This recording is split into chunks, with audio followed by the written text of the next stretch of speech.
എനിക്ക് എന്റെ കാര്യങ്ങൾ പോലും സ്വയം ചെയ്യാൻ പറ്റാത്തൊരവസ്ഥയായിരുന്നു. പിന്നെ സർജറിക്ക് തന്നെ ചെയ്യാന്ന് വിചാരിച്ചു. കാരണം കുറെ സ്ഥലത്ത് ബൾജാണ് നട്ടെല്ലിന്റെ. പിന്നെ ഈ റൈറ്റ് സൈഡില് ഈ കൈയിനും കാലിനൊക്കെ ചെറിയ തളർച്ച പോലെയായി. ഡോക്ടർ പറഞ്ഞു ഒരു കാര്യമില്ല, അയാൾക്ക് ഈ സർജറി ചെയ്തിട്ട് ഇതിൽ ഒരു മാറ്റവും വരാൻ പോണില്ല. അതായത് ഇവിടെ ഇങ്ങനെ ശ്രീ സ്വാമി ഗുരുകുലം എന്ന് പറഞ്ഞിട്ടുള്ള സ്ഥലമുണ്ട്. അവിടെ അഭിലാഷ് എന്ന് പറഞ്ഞിട്ട് ഒരു ഡോക്ടർ ഉണ്ട്. അപ്പൊ ആ ഡോക്ടർ അടുത്ത് പോയിട്ട് ആൾക്ക് ഏറ്റവും കൂടുതൽ എന്നെ നോക്കിയത് എന്റെ ഹസ്ബൻഡും എന്റെ മക്കളും തന്നെയാ. എനിക്കൊരു ചെറിയ പ്രോബ്ലം ഉണ്ടാകുമ്പോഴേക്കും ഇവരപ്പ എന്റെ ഒപ്പം ഉണ്ട്, എന്നെ ഒറ്റപ്പെടുത്തിയിട്ടേ ഇല്ല. അത്രയും സപ്പോർട്ടാണ് അവരെനിക്ക്. എന്റെ പേര് റപ്സി, തൃശ്ശൂര് ചെയ്യാരെന്ന് പറഞ്ഞ സ്ഥലത്താണ് വരുന്നത്. ഞാൻ ഹിന്ദുസ്ഥാൻ യൂണിയൻ ലിവർ കമ്പനിയുടെ പ്രോജക്ട് കൺട്രോളറായിട്ട് വർക്ക് ചെയ്യുന്നുണ്ടായിരുന്നു. കുറെ വർഷമായിട്ട് വർക്ക് ചെയ്യുന്നതാണ് ഹിന്ദുസ്ഥാൻ യൂണിയൻ ലിവറിൽ. മാർച്ച് തുടങ്ങി ഞാൻ ലീവാണ്. കുറെ ട്രീറ്റ്മെന്റുകളും കുറെ ഡോക്ടർമാരെയും കണ്ടു. വേറെ മലയാളം ട്രീറ്റ്മെന്റും കിടന്നിട്ടുള്ള ട്രീറ്റ്മെന്റും ഒക്കെ എടുത്തിട്ടുണ്ടായിരുന്നു. ഫിസിയോതെറാപ്പി ചെയ്തിട്ടുണ്ടായിരുന്നു. പക്ഷെ ഒരു കുറവും ഉണ്ടായിരുന്നില്ല, കൂടുകയാണ് ചെയ്തത്. ഈ റെസ്റ്റ് എടുത്തിട്ട് ഫുൾ റെസ്റ്റ് ആയിരുന്നു. ഞാൻ മാർച്ച് തുടങ്ങി എനിക്ക് എന്റെ കാര്യങ്ങൾ പോലും സ്വയം ചെയ്യാൻ പറ്റാത്തൊരവസ്ഥയായിരുന്നു.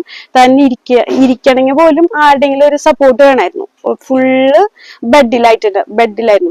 അങ്ങനെ ട്രീറ്റ്മെന്റ് എടുത്ത് പിന്നെ ആയുർവേദം ഒക്കെ ചെയ്തു. കുറെ ദിവസം 10-12 ദിവസം ഹോസ്പിറ്റലൊക്കെ കിടന്ന് ട്രീറ്റ്മെന്റ് ഒക്കെ എടുത്തിട്ട് ചെറിയൊരു കുറവ് മാത്രമേ ഉണ്ടായിരുന്നുള്ളൂ. എന്നാലും എനിക്ക് ഇരിക്കാനൊക്കെ ഭയങ്കര ബുദ്ധിമുട്ടാണ്, ഇരിക്കുമ്പോ ഭയങ്കര വേദനയാണ്. അങ്ങനെ പിന്നെ സർജറിക്ക് തന്നെ ചെയ്യാന്ന് വിചാരിച്ചു. കാരണം കുറെ സ്ഥലത്ത് ബൾജാണ് നട്ടെല്ലിന്റെ, ഒരു സ്ഥലത്തല്ല. അതും 17.5 mm ഒക്കെ സൈസുള്ള ബൾജുകളാണ്. പിന്നെ ഈ റൈറ്റ് സൈഡില് ഈ കൈയിനും കാലിനൊക്കെ ചെറിയ തളർച്ച പോലെയായി. ഇങ്ങനെ പിടിച്ചാലും ഇങ്ങനെ പിടുത്തം നിക്കില്ല, കൈ ഇങ്ങനെ ബലം ഉറക്കില്ല.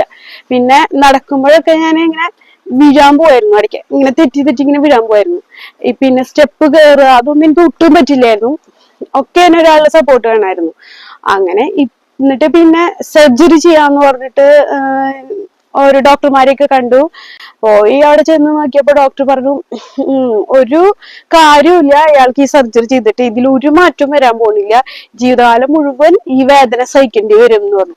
മാനസികമായിട്ട് ഭയങ്കര വിഷമാണല്ലോ അത് കേൾക്കുമ്പോ. ഭയങ്കര വിഷമത്തിലാണ് അങ്ങനെ മുന്നോട്ട് പോകുന്നുണ്ടായിരുന്നത്. അങ്ങനെ ഒരു ദിവസം ഞാൻ ഇവരെന്നെ ബ്ലഡ് ടെസ്റ്റ് ചെയ്യാന്ന് വിചാരിച്ചു. കാരണം ഭയങ്കര വീക്കായി ഞാൻ. അപ്പൊ ടെസ്റ്റുകളൊക്കെ ഡോക്ടർമാരുടെ ഒപ്പീനിയൻ ഇല്ലാണ്ട് തന്നെ ഞാൻ തൃശ്ശൂർ ഒരു ലാബിൽ പോയി ഫുൾ ബ്ലഡ് ടെസ്റ്റ് ഒക്കെ കൊടുത്ത് പുറത്തിറങ്ങിയപ്പോ ഞാൻ കോസ്മെറ്റിക്സിലും പാർലറും സെക്ഷനിലൊക്കെ ഒരുപാട് വർക്ക് ചെയ്തിട്ടുണ്ട്.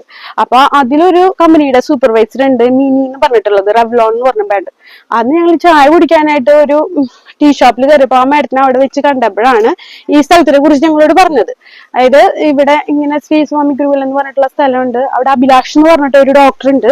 അപ്പൊ ആ ഡോക്ടർ അടുത്ത് പോയിട്ട് ആൾക്ക് ഡിസ്കിന് സർജറി പറഞ്ഞതാണ്, എന്നിട്ട് മാറ്റായി, നീ എന്തായാലും പോയി നോക്ക്, ഉറപ്പായിട്ട് മാറ്റം ഉണ്ടാവും, വിഷമിക്കൊന്നും വേണ്ടാന്നിട്ട് അങ്ങനെ അപ്പൊ തന്നെ എനിക്ക് നമ്പർ തന്നു. അന്ന് തന്നെ ഞങ്ങൾ വിളിച്ച് ഇങ്ങോട്ട് ബുക്ക് ചെയ്തു.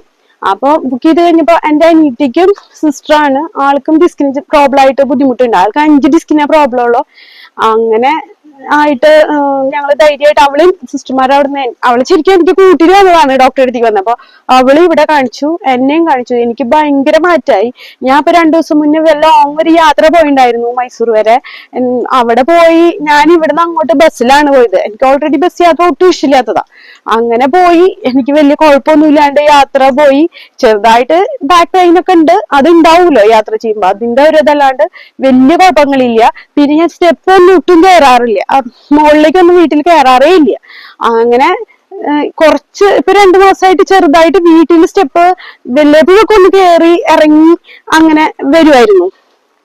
പക്ഷെ ഇപ്പൊ ഞാൻ അവിടെ പോയി അവിടെ നന്നായി സ്റ്റെപ്പ് കയറലും ഇറങ്ങലും ഒക്കെ ചെയ്തു. എന്നിട്ടും എനിക്ക് കുഴപ്പമൊന്നുമില്ല, ഞാൻ ഓക്കെയാണ്. എനിക്ക് ആ സ്റ്റെപ്പ് കയറി ഇറങ്ങിയോണ്ടുള്ള ഒരു ബുദ്ധിമുട്ടാ ഒന്നുമില്ല. ഞാൻ വളരെ ഹാപ്പിയാണ്. ഇത്ര ഒരു മാറ്റം വന്നു, അപ്പൊ തന്നെ ഭയങ്കര ഹാപ്പി ആയിട്ടിരിക്കുന്നു.